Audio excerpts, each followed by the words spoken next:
Friends, ఇప్పుడే అందిన వార్త. సీనియర్ సిటిజన్లకు రైల్వే టికెట్ల పైన శుభవార్త చెప్పిన కేంద్రం. ఈరోజు ఈ వీడియోలో దీనికి సంబంధించిన పూర్తి సమగ్రమైన సమాచారం గురించి తెలుసుకుందాం. ఎవరైనా మొట్టమొదటిసారిగా మన ఛానల్ని చూస్తున్నట్లయితే చూసిన వెంటనే లైక్ చేయండి, షేర్ చేయండి. అదేవిధంగా సబ్స్క్రైబ్ చేసుకొని బెల్ ఐకాన్ ఆన్లో పెట్టడం వల్ల ప్రభుత్వం నుంచి వచ్చే ముఖ్యమైన సమాచారం నోటిఫికేషన్ రూపంలో రావడం జరుగుతుంది. ఇక వివరాల్లోకి అయితే ఆలస్యం చేయకుండా వెళ్ళిపోదాం.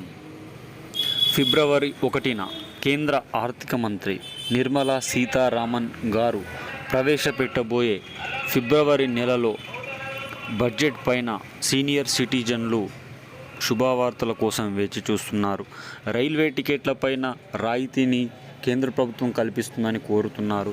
ఇదివరకు కరోనా సమయంలో వృద్ధులకు, సీనియర్ సిటిజన్లకు 48% రాయితీ ప్రకటించగా మహిళలకు 50% వరకు రాయితీ ఇచ్చిన కేంద్ర ప్రభుత్వం ఈ ఫిబ్రవరి 1న ప్రవేశపెట్టబోయే బడ్జెట్లో కూడా రైల్వే ప్రయాణికులకు రాయితీ కల్పించాలని కోరుకుంటున్నట్లు సమాచారం.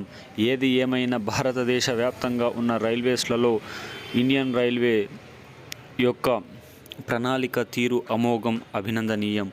ఎందుకనగా ప్రతి ఒక్కరికి ఉచిత ప్రయాణాలు కల్పిస్తూ అవసరం ఉన్న సమయంలో అవసరం ఉన్న నిర్ణీత ప్రదేశానికి తీసుకొని పోయే మహోన్నతమైన రైల్వే ప్రయాణం మన భారతదేశ రైల్వే ప్రయాణం.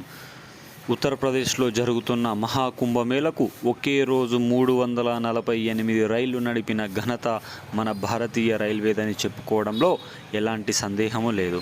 మీకు వీడియో నచ్చితే సబ్స్క్రైబ్ చేసుకొని బెల్ ఐకాన్ ఆన్లో పెట్టండి. మన ఛానల్ని సబ్స్క్రైబ్ చేసుకోండి. జై జవాన్, జై కిసాన్, జై హింద్, జై